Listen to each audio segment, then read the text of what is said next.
Hi அனைவருக்கும் வணக்கம். இந்த வீடியோ இன்றைக்கி நம்ம என்ன பார்க்க போகிறோம் அப்படின்னாக்கா கரண்ட் அஃபேர்ஸ் தான் பார்க்க போகிறோம். இன்றைக்கி எந்த கரண்ட் அஃபேர்ஸ் பார்க்க போகிறோம் அப்படின்னாக்கா நவம்பர் 6 அண்ட் 7 கரண்ட் அஃபேர்ஸ் தான் வந்து பார்க்க போகிறோம். சரிங்களா? ஸோ இப்போ வந்து பார்த்திங்க அப்படின்னாக்கா நவம்பர் 6 கரண்ட் அஃபேர்ஸ் வந்து பார்க்கலாம். சரிங்களா? இப்போ டெய்லி ஒன் நியூஸில் வந்து பார்த்திங்க அப்படின்னா மத்திய தோல் ஆராய்ச்சி நிறுவனம் எங்கே இருக்குது அப்படின்னா அதோட ஹெட் குவார்ட்டர்ஸ் எங்கே இருக்குது அப்படின்னாக்கா அடையாறு சென்னையில் இருக்குது. ஸோ இது வந்துட்டு என்னென்னு சொல்லுவாங்க அப்படின்னாக்கா CLRI அப்படின்னு சொல்லுவாங்க. CLRI அப்படின்னா சென்ட்ரல் லெதர் ரிசர்ச் இன்ஸ்டியூட் அப்படின்னு சொல்லுவாங்க. ஸோ இது எப்போ இன்ட்ரடியூஸ் பண்ணப்பட்டது ஆரம்பிக்கப்பட்டது அப்படின்னாக்கா 24/4/1948. ஸோ இதை ஷார்ட்டாக எப்படி ஞாபகம் வச்சுக்கலாம் அப்படின்னா 24 அடுத்து 4 into 2 8 ஸோ 42 அந்த மாதிரி நம்ம ஞாபகம் வச்சுக்கலாம். சரிங்களா? இந்த 4 இங்கே வந்துடும், 2 into 4 8 அப்போ 1948 அப்படின்னு நம்ம ஞாபகம் வச்சுக்கலாம். சரிங்களா? இதோட ஹெட் குவார்ட்டர்ஸ் எங்கே இருக்குது அப்படின்னாக்கா சென்னையில் இருக்குது. சரிங்களா? இப்போ 6th டே கரண்ட் அஃபேர்ஸ் அப்படின்னு பார்த்தோம் அப்படின்னா நேஷ்னல் நியூஸ் பார்க்க போகிறோம். ஸோ இந்தியாவில் முதலில் வறுமையை ஒழித்த மாநிலம் அப்படின்னு சொல்லிட்டு நம்ம முந்தானத்து கரண்ட் அஃபேர்ஸில் வந்து பார்த்தோம். சரிங்களா? ஸோ எந்த மாநிலம் அப்படின்னா கேரளா. ஸோ இந்த கேரளாவில் வந்து அந்த முதலமைச்சர் வந்து அறிவிச்சிருப்பார். ஸோ எப்போ அறிவிச்சிருப்பாரு அப்படின்னாக்கா நவம்பர் 1 வந்து அறிவிச்சிருப்பார். ஏன் வந்து நவம்பர் 1 வந்து பர்டிகுலராக அறிவிச்சிருக்காங்க அப்படின்னா நவம்பர் 1 அப்படிங்கிறது ஒரு 6 மாநிலங்கள் வந்து 6-7 மாநிலங்கள் வந்து பிரிக்கப்பட்ட ஒரு தினம் தான் வந்து நவம்பர் 1. ஸோ அந்த கேரளா மாநிலம் அப்படிங்கிற ஒரு மாநிலம் உருவான தினமும் இந்த நவம்பர் 1 தான். ஸோ அந்த டேயில் வந்துட்டு என்ன பண்ணியிருப்பாங்க அப்படின்னாக்கா இது வந்து நாங்கள் வந்து எங்கள் மாநிலத்தில் வந்து வறுமையை ஒழிச்சிட்டோம் அப்படின்ற மாதிரி அனௌன்ஸ்மெண்ட் கொடுத்துருப்பாங்க. சரிங்களா? ஸோ இது வந்து எப்படி சொல்லலாம் அப்படின்னா extreme poverty eradication program. So இந்த இது வந்துட்டு ஒரு தீவிர வறுமை ஒழிப்பு திட்டம் அப்படின்னு சொல்லிட்டு ஒன்று கொண்டு வந்திருப்பாங்க 2021 அவங்களோட பதவியேற்றதுக்கு அப்புறமா. ஸோ இப்போ இருக்கக்கூடிய அந்த முதலமைச்சர் பதவியேற்றதுக்கு அப்புறமா இந்த மாதிரி ஒரு திட்டம் கொண்டு வந்திருப்பாங்க. ஸோ என்ன அந்த திட்டத்தில் என்ன சொல்லியிருப்பாங்க அப்படின்னாக்கா நாங்கள் 2025 வந்து பார்த்திங்க அப்படின்னாக்கா வறுமையை ஒழிக்க போகிறோம் அப்படின்ற மாதிரி சொல்லியிருப்பாங்க. ஸோ வந்து இப்போ வந்து 2025. ஸோ அதனால் வந்து இதுக்காக அவங்க என்னெல்லாம் பண்ணாங்க அப்படின்னா மக்கள்கிட்ட வந்து மக்களோட தேவைகளை வந்துட்டு ஒவ்வொருத்தவங்கக்கிட்டையா அதாவது ஒவ்வொரு வீட்லேயே போய் வந்து கணக்கெடுப்பு மாதிரி அவங்களோட தேவைகள் என்ன இருக்குது அப்படிங்கிற மாதிரி கேட்டு அதை வந்து பூர்த்தி பண்ணாங்க அப்படிங்கிற மாதிரி சொல்லியிருந்தாங்க. சரிங்களா? லைக் எஜுகேஷனாக இருக்கட்டும், அவங்களோட ஃபுட்டு தென் ஹெல்த் ப்ராப்ளம் ஏதோ ஒரு டிசீஸ் இருக்குன்னா அதுக்கு தகுந்த மாதிரி ட்ரீட்மெண்ட் எடுக்கிறது, அண்ட் தென் உங்களுக்கு வீடு இல்லைன்னா அந்த மாதிரி ப்ரொவைட் பண்ணுறது, அந்த மாதிரி ஸோ சின்ன சின்ன விஷயங்கள் இது எல்லாமே வந்துட்டு பூர்த்தி பண்ணி நாங்கள் எங்கள் மாநிலத்தை வந்து வறுமையை ஒழிச்சிட்டோம் அப்படிங்கிற மாதிரி ஒரு நியூஸை வந்து கொடுத்துருந்தாங்க. ஸோ இது வந்துட்டு வேர்ல்டு லெவலில் வந்து பார்த்திங்க அப்படின்னாக்கா மல்டி டைமென்ஷனல் பாவர்ட்டி ரேட் அப்படின்னு சொல்லிட்டு ஒன்று இருக்குது. ஸோ அதில் வந்து பார்த்தோம் அப்படின்னாக்கா கேரளாவோட ரேட் வந்து பார்த்திங்க அப்படின்னாக்கா லோயஸ்ட்டில் தான் இருக்குது. சரிங்களா? ஸோ லோயஸ்ட்டில் இருக்கிறனால ஒருவேளை இது வந்துட்டு நம்ம அந்த பாயிண்ட்ஸ் வந்து ஏற்றுக்கலாம். சரி, ஓகே, ஓரளவுக்கு வறுமையை ஒழிச்சிருக்காங்க. ஹையஸ்ட்டில் இருக்குது அப்படின்னா அந்த நாடு வந்து வறுமையில் இருக்குதுன்னு அர்த்தம். லோயஸ்ட் ரேட்டாக இருக்குது அப்படிங்கிறப்போ ஓகே, கொஞ்சம் ஓரளவுக்கு வந்து எல்லாருமே வந்து ஓரளவுக்கு நல்லா ஒரு ஸ்டேட்டில் இருக்காங்க அப்படின்னு நம்ம வந்து எடுத்துக்கலாம். அடுத்து வந்து பார்த்திங்க அப்படின்னாக்கா ஸ்டார்லிங்குடன் ஒப்பந்தம் செய்த முதல் இந்திய மாநிலம். ஸோ ஸ்டார்லிங்க் அப்படின்றது ஒரு சேட்டலைட் கம்யூனிகேஷன் நெட்ஒர்க்குங்க. ஸோ இந்த இதோட வந்து பார்த்திங்க அப்படின்னா மகாராஷ்டிரா மாநிலம் வந்து பார்த்திங்க அப்படின்னாக்கா ஸ்டார்லிங்கோட ஒரு அக்ரிமெண்ட் போட்டிருக்காங்க. ஸோ இதோட ஸ்டார்லிங்கோட ஓனர் யாருன்னு பார்த்திங்க அப்படின்னாக்கா எலான் மஸ்க் தாங்க. ஸோ இந்த எலான் மஸ்க் வந்து பார்த்திங்க அப்படின்னாக்கா இதுக்கு முன்னாடி மும்பையில் வந்துட்டு பார்த்திங்க அப்படின்னா டெஸ்லா அப்படின்ற ஒரு ஷோரூமை வந்துட்டு ஓப்பன் பண்ணியிருப்பார். இப்போ வந்து பார்த்திங்க அப்படின்னா மகாராஷ்டிராவிலேயே வந்து அதோட ஒரு ஒப்பந்தம் வந்து போட்டிருக்காங்க ஸ்டார்லிங்கோட. சரிங்களா? ஸோ எலான் மஸ்க் வந்து நம்ம கூகுளில் போய்ட்டு விக்கிபீடியான்னு சொல்லிட்டு ஒன்று நம்ம சர்ச்சிங் ஆப்ஷன் வந்து சர்ச் பண்ணுவோம் இல்லைங்களா? ஸோ அதே மாதிரி ப்ரோகிபீடியா அப்படின்னு சொல்லிட்டு ஒரு வெப்சைட்டை அதாவது ஒரு சர்ச்சிங் ஆப்ஷனை வந்துட்டு உருவாக்கி வச்சுருக்காங்க. அவங்களுடைய ஓன் சைட் அது. அதே மாதிரி இந்த எலான் மஸ்க் வந்து பார்த்திங்க அப்படின்னாக்கா அமெரிக்காவிலேயே ஒரு தனி கட்சியையும் வந்து ஸ்டார்ட் பண்ணியிருக்காங்க. ஸோ அந்த கட்சியோட பேர் வந்து பார்த்திங்க அப்படின்னாக்கா அமெரிக்கா பார்ட்டி அப்படின்ற கட்சி. சரிங்களா? ஸோ நெக்ஸ்ட் வந்து பார்த்திங்க அப்படின்னா இன்டர்நேஷ்னல் நியூஸு. உலகின் முதல் பணமில்லா நாடாக மாறிய நாடு எது அப்படின்னு கேட்டோம் அப்படின்னாக்கா ஸ்வீடன். ஸோ இந்த பணம் இல்லைன்னா அந்த நாடு வந்து ரொம்ப வறுமையில் இருக்குது அப்படின்னு நான் சொல்லுங்க. இந்த நாட்டில் வந்து பணத்தை வந்து எதுவுமே பண்ண மாட்டாங்க. ஐ மீன் டிஜிட்டல் பரிவர்த்தனை தான் எல்லாமே வந்து வேர்ல்டு லெவலில் யாருமே வந்து பணம் யூஸ் பண்ண மாட்டாங்க. அவங்க நாட்டில் வந்து பணம் யாருமே யூஸ் பண்ண மாட்டாங்க. எல்லாமே வந்துட்டு ஆன்லைன் ட்ரான்சாக்ஷன் தான். ஸோ அந்த நாட்டுக்கு நம்ம போகிறோம் அப்படின்னாக்கா அந்த ஊரில் வந்து நம்ம எப்படி கூகுள் பே வச்சுருக்கோம், ஜிபே வச்சுருக்கோமோ அதே மாதிரி அந்த நாட்டில் உள்ளவங்க வந்துட்டு ஸ்விஸ் அப்படின்ற ஒரு ஆப் வச்சுருப்பாங்க. நம்ம அந்த நாட்டுக்கு போகிறோம் அப்படின்னா ஸ்விஸ் அப்படின்ற ஆப் யூஸ் பண்ணி தான் வந்துட்டு அவங்களுக்கு பண ட்ரான்சாக்ஷன் வந்து பண்ணுற மாதிரி இருக்கும். அடுத்து வந்து பார்த்திங்க அப்படின்னா ஒரு அவார்ட்ஸ் வந்துட்டு பார்க்கலாம். இளம் விஞ்ஞானி விருது 2025 வென்றவர் யார் அப்படின்னா சாய் கௌதம். ஸோ சாய் கௌதம் அப்படின்னா அப்படிங்கிற வந்துட்டு ஒரு இளம் விஞ்ஞானி. இவர் வந்துட்டு 2025க்கான விருதை பெற்றிருக்கார். ஸோ இதை எப்படி ஞாபகம் வச்சுக்கலாம் அப்படின்னா, இளம் வயசில் வந்துட்டு தம் அடிக்கக்கூடாது. சரிங்களா? இளம் வயசு உள்ள பிள்ளைங்க வந்து தம் அடிக்காமல் இருந்தாங்க அப்படின்னாக்கா விஞ்ஞானி ஆகிடலாம். இளம் வயசு பிள்ளைங்களாம் பசங்களாம் வந்து பார்த்திங்க அப்படின்னாக்கா தம்மு இந்த மாதிரி ட்ரக்ஸ் எல்லாம் யூஸ் பண்ணாமல் இருந்தீங்க அப்படின்னா விஞ்ஞானி ஆகிடலாம் அப்படின்னு ஞாபகம் வச்சுக்கோங்க. ஸோ இது வந்து எப்படி ஈஸியாக ஞாபகம் வச்சுக்கலாம் அப்படின்னா, உலகின் பணமில்லா நாடாக மாறிய நாடு எது அப்படின்னா ஸ்வீடன். ஸோ பணம் இல்லை அப்படின்னா ஸ்வீட்டு கூட வாங்க முடியாது.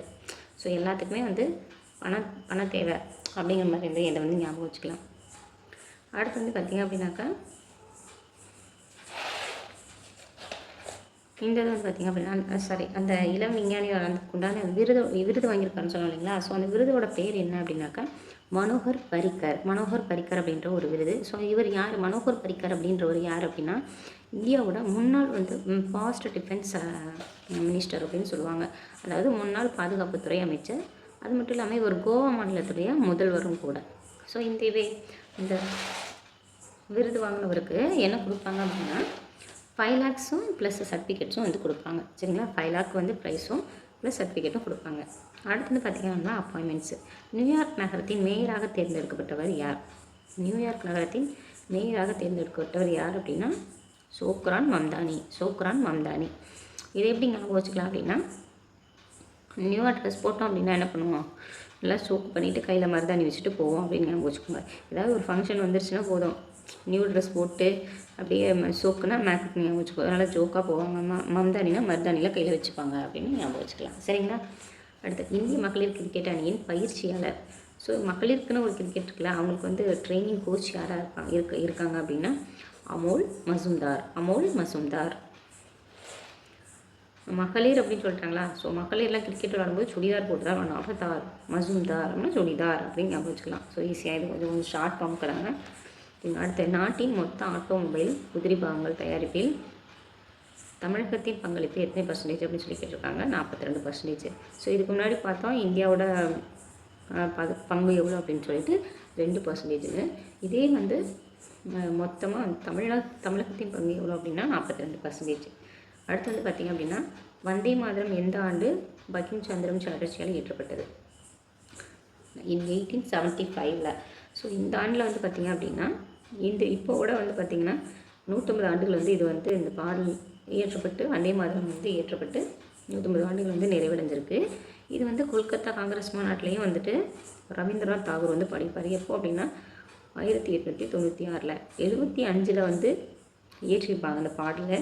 ஆனால் 96 தான் வந்துட்டு கொல்கத்தா காங்கிரஸ் மாநாட்டில் ரவீந்திரநாத் தாகூர் வந்து பாடியிருப்பாங்க. ஸோ அதை வந்துட்டு அரசியல் நிர்ணய சபையில் எப்போ வந்துட்டு கொண்டு வந்து தேசிய பாடலாக வந்து அறிவிச்சிருப்பாங்க அப்படின்னா 1915.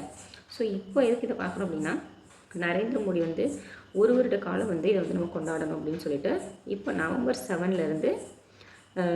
2025 நவம்பர் 7 2026 வரைக்கும் இது வந்துட்டு ஒரு விழாவை கொண்டாடணும் அப்படின்னு சொல்லிட்டு சொல்லியிருக்காங்க. ஸோ இதுக்காக என்ன பண்ண போகிறாங்க அப்படின்னாக்க நினைவு அஞ்சல் தலை மற்றும் நாணயம் வந்து வெளியிட போகிறாங்க. சரிங்களா? நினைவு அஞ்சல் தலை மற்றும் நாணயம் வெளியிட போகிறாங்க. அடுத்து இப்போ நம்ம ஊரில் வந்துட்டு மகளிருக்கு வந்து இலவசமாக சில திட்டங்கள்லாம் கொண்டாடுறாங்கல்ல, அந்த மாதிரி நம்ம மகளிருக்கு வந்து ஒரு உரிமை தொகைன்னு சொல்லிட்டு கொடுக்குறாங்க இல்லைங்களா? ஸோ தமிழ்நாட்டில். ஸோ அதே மாதிரி ஒவ்வொரு மாநிலத்திலையும் என்னென்ன மாதிரியான பேர்லாம் வந்துட்டு இந்த திட்டம் வந்து இயங்கிட்டு வருது அப்படிங்கிறத பற்றி பார்க்கலாம். ஸோ இப்போ தமிழ்நாட்டில் வந்து மகளிர் உரிமை தொகைன்னு சொல்லிட்டு சொல்கிறோம். ஸோ இது வந்து எப்போ இன்ட்ரடியூஸ் பண்ணாங்க அப்படின்னாக்கா செப்டம்பர் 15, 2023 வந்துட்டு இன்ட்ரடியூஸ் பண்ணாங்க. இந்த திட்டம் வந்து கொண்டு வந்தாங்க. ஸோ இதை வந்து மகாராஷ்டிரா எப்படி சொல்லுவாங்க அப்படின்னா முக்கிய மந்திரி மாஸ்கி லக்லி பஹின் யோஜனா அப்படின்னு சொல்லுவாங்க. நீங்கள் அந்த ஞாபகம் வச்சுக்கலாம். முக்கிய மந்திரி அந்த இதை மட்டும் கொஞ்சம் ஞாபகம் வச்சுக்கோங்க. அடுத்து கர்நாடகானா குருலக்ஷ்மி அப்படின்னு சொல்லிட்டு ஞாபகம் வச்சுக்கோங்க. ஸோ கர்நாடகாவில் வந்து பார்த்திங்க அப்படின்னா 2000 வந்து ப்ரொவைட் பண்ணுறாங்க. ஸோ இங்கே வந்து தமிழ்நாட்டில் வந்து 1000 ரூபி வந்து ப்ரொவைட் பண்ணுறாங்க. சரிங்களா? அடுத்து டெல்லியில் வந்து பார்த்திங்க அப்படின்னா முதல்வர் மகிழா சம்மன் யோஜனா அப்படின்னு சொல்லிட்டு வச்சுருக்காங்க. ஸோ இது எல்லாமே எதுக்கு அப்படின்னா மகளிருக்கான உரிமை தொகை ரிலேட்டடாக உள்ள ஒரு டாபிக். சரிங்களா?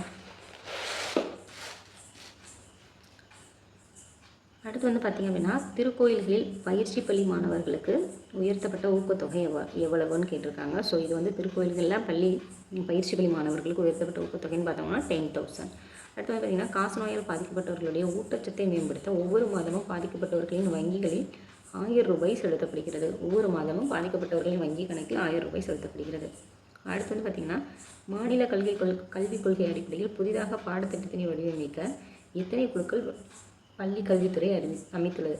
ஸோ இப்போ 2027 to 28 வந்து பார்த்திங்க அப்படின்னாக்கா அதுக்குண்டான அந்த அகாடமிக் இயரில் வந்து புக்கை வந்து சிலபஸ் வந்து சேஞ்ச் பண்ண போகிறாங்க. ஸோ அது வந்து அமைக்கிறதுக்கு வந்து 2 குழுக்களாக வந்து பிரிஞ்சிருக்காங்க. ஸோ ஒரு குழுவில் வந்து பார்த்திங்க அப்படின்னா 20 பேர் இருப்பாங்க, இன்னொரு குழுவில் வந்து பார்த்திங்க அப்படின்னா 14 பேர் இருப்பாங்க. ஸோ இந்த ஃபஸ்ட்டு குழுக்கு பேர் வந்து பார்த்திங்க அப்படின்னா கலைத்திட்ட வடிவமைப்பு குழு.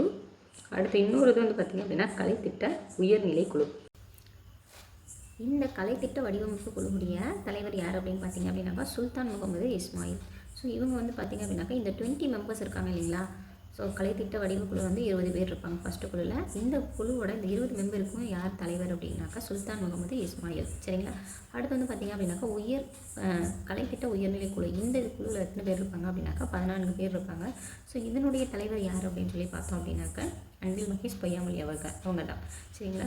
ஸோ இந்த குழு என்ன பண்ணுவாங்க அப்படின்னாக்கா எந்தெந்த சிலபஸை வைக்கணும், எந்தெந்த சிலபஸ் வந்து வேண்டாம் அப்படிங்கிறத டிசைட் பண்ணி கொண்டு வருவாங்க, ஒரு புக் ரெடி பண்ணுவாங்க. ஸோ இந்த குழு பார்த்திங்க அப்படின்னாக்கா அந்த புக்கை வந்து கரெக்ஷன் பண்ணுவாங்க. ஸோ இது ஓகே, இது வேண்டாம், இது ரிஜெக்ட்டு, இதை ஆட் பண்ணுங்கள் அப்படிங்கிற மாதிரி இவங்க வந்துட்டு சொல்லுவாங்க. சரிங்களா.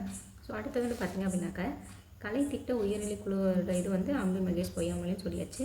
ஸோ நெக்ஸ்ட் வந்து பார்த்திங்க அப்படின்னாக்கா இதுக்கு முன்னாடி வந்து பார்த்திங்க அப்படின்னாக்கா NEP அப்படின்னு சொல்லக்கூடிய நேஷ்னல் எஜுகேஷன் பாலிசி வந்துட்டு சென்ட்ரல் கவர்மெண்ட் வந்து கொண்டு வந்திருப்பாங்க. ஸோ இதை வந்துட்டு நம்ம ஸ்டேட் கவர்மெண்ட் வந்து ஏற்றுக்காதவங்க இப்போ வந்து SEP அப்படின்னு சொல்லிட்டு ஸ்டேட் எஜுகேஷன் பாலிசின்னு சொல்லிட்டு August 8 வந்து 2025 வந்து அனௌன்ஸ்மெண்ட் பண்ணியிருப்பாங்க.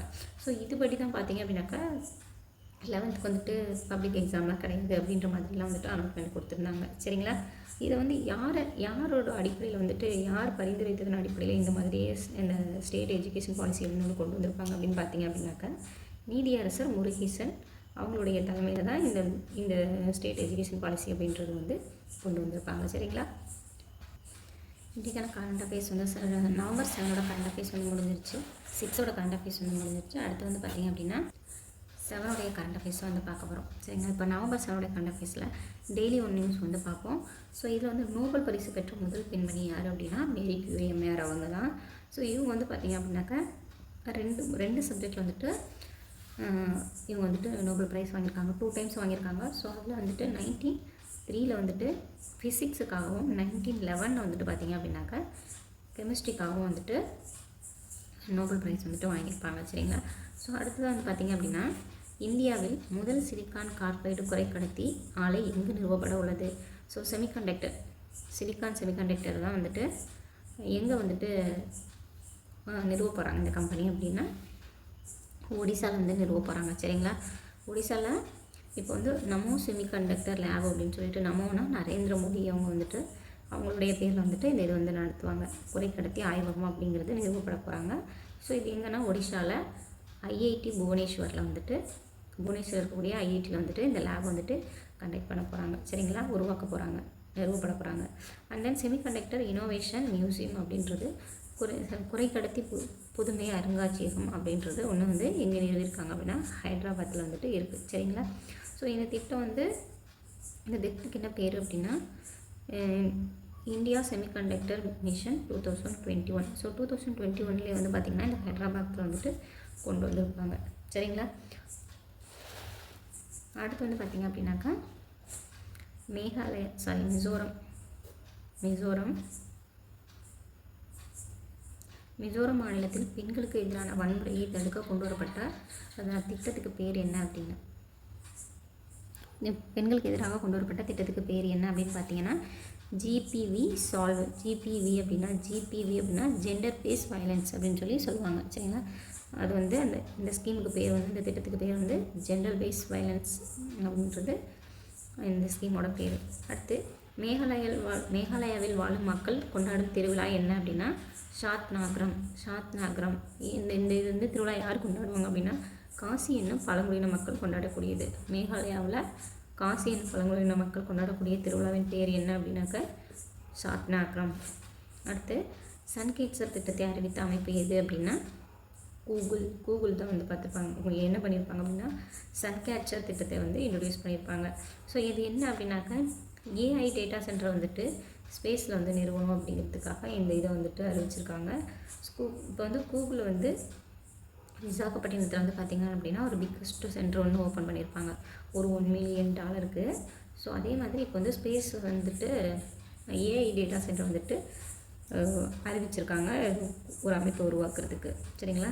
அடுத்து வந்து பார்த்திங்க அப்படின்னாக்கா கூகுளோட இன்னொரு அப்டேட் என்ன அப்படின்னா ஃபோட்டோ எடிட்டிங் ஆப் வந்து ஒன்று விட்டுருப்பாங்க. ஸோ இதுக்கு பேர் வந்து பார்த்திங்க அப்படின்னாக்கா நானோ பனானா அப்படின்றது. சரிங்களா? நானோ பனானா. ஒரு நியூஸ் வந்து பார்த்திங்க அப்படின்னாக்கா குழந்தை பாதுகாப்பு தினம், குழந்தைகளுடைய பாதுகாப்பு தினம் என்ன அப்படின்னா November 7. ஸோ இது வந்து எப்படி ஈஸியாக ஞாபகம் வச்சுக்கலாம்னா நவ்னா இப்போ, முன்னாடி காலத்துலலாம் குழந்தைங்க அந்தளவுக்கு பார்த்துக்க மாட்டாங்க. ஆனால் நவ் இப்போ 7 நாளுமே ஒரு குழந்தைங்கள ஓவராக டேக் கேர் பண்ணணும், நல்லா பார்த்துக்கணும் அப்படின்னு ஞாபகம் வச்சுக்கோங்க. அடுத்து புற்றுநோய் விழிப்புணர்வு தினம் November 7. சரிங்களா? இப்போ புற்றுநோய் விழிப்புணர்வு தினம்னா அதுவுமே November 7. இதை எப்படி ஈஸியாக ஞாபகம் வச்சுக்கலாம் அப்படின்னா புற்றுக்குள்ளே என்ன இருக்கும்? பாம்பு தானே இருக்கும். ஸோ பாம்பு வந்து பார்த்திங்க அப்படின்னா இந்த ஷேப்பில் தான் இருக்கும். ஸோ இது எப்படி இருக்குது? 7 தானே இருக்குது. ஸோ அதனால் November 7 அப்படிங்கிறத ஈஸியாக ஞாபகம் வச்சுக்கலாம். அடுத்து புற்றுநோய் தினம் அப்படிங்கிறதுல நிறைய புற்றுநோய் தினம் வந்துட்டு அறிவிச்சிருப்பாங்க. ஸோ புற்றுநோய் தேசிய புற்றுநோய் விழிப்புணர்வு தினம் வந்தாங்க November 7. உலக புற்றுநோய் தினம் அப்படின்னா February 4. அடுத்து நுரையீரல் புற்றுநோய் தினம் அப்படின்னு சொல்லி பார்த்தீங்க அப்படின்னாக்கா August 1. ஸோ இது வந்து August 1ங்கிறத ஒரு ஆளுக்கு ஒரு நுரையீரல் தான் இருக்கும் அப்படிங்கிறத ஞாபகம் வச்சுக்கலாம். So August 1. அடுத்து மார்பக புற்றுநோய் தினம் அப்படின்னு சொல்லி பார்த்தீங்க அப்படின்னாக்கா October 13. ஸோ இப்போ மார்பக புற்றுநோய் விழிப்புணர்வு மாதம் அப்படின்னு கூட சொல்லலாம். இந்த அக்டோபர் மந்த் வந்து பார்த்திங்க அப்படின்னாக்கா மார்பக புற்றுநோய் விழிப்புணர்வு மாதம் அப்படின்னு சொல்லலாம். சரிங்களா? அடுத்து வந்து பார்த்திங்க அப்படின்னா போர் மற்றும் ஆயுத மோதலில் சுற்றுச்சூழலை சுரண்டப்படுவதை தடுப்பதற்கான சர்வதேச தினம் என்ன அப்படின்னு சொல்லி பார்த்தோம் அப்படின்னாக்கா November 6. அதுக்காக ஒரு சர்வதேச தினம் வந்து கொண்டாடுறாங்க. போர் மற்றும் ஆயுத மோதலில் சுற்றுச்சூழலை சுரண்டப்படுவதை தடுப்பதற்கான சர்வதேச தினமாக வந்து November 6 வந்து செலிப்ரேட் பண்ணுறாங்க. ஸோ இதோட தீம் என்ன அப்படின்னா protecting the environment, building A sustainable future. அதாவது சுற்றுச்சூழலை பாதுகாத்து நிலையான எதிர்காலத்தை உருவாக்குதல் அப்படிங்கிறதான் இதனுடைய கருப்பொருள். ஸோ எந்த ஒரு டே வந்து செலிப்ரேட் பண்ணாலும் அதுக்குண்டான ஒரு தீம்னு வச்சு செலிப்ரேட் பண்ணுவாங்க. ஸோ இந்த வருஷம் November 6 செலிப்ரேட் பண்ண தீம் வந்து பார்த்திங்க அப்படின்னாக்கா சுற்றுச்சூழலை பாதுகாத்து நிலையான எதிர்காலத்தை உருவாக்குதல் அப்படிங்கிறது தான் இந்த வருஷத்துக்கு உண்டான இது. சரிங்களா? ஸோ இந்த வீடியோ உங்களுக்கு பிடிச்சிருந்தது அப்படின்னாக்கா ஒரு லைக் அண்ட் கமெண்ட் கொடுங்க. இந்த வீடியோ பற்றி நீங்கள் என்ன நினைக்கிறீங்க அப்படிங்கிறத இதனுடைய பிடிஎஃப் வந்துட்டு நான் டெலிகிராமில் அப்லோட் பண்ணுறேன். ஸோ நீங்களும் பார்த்து யூஸ் பண்ணிக்கோங்க. ஸோ நம்ம நெக்ஸ்ட் வீடியோவில் மீட் பண்ணலாம். நீங்களும் நம்ம சேனலை சப்ஸ்கிரைப் பண்ணாமல் இருந்தீங்க அப்படின்னாக்கா சப்ஸ்கிரைப் பண்ணிக்கோங்க. தேங்க்யூ ஃபார் வாட்சிங்.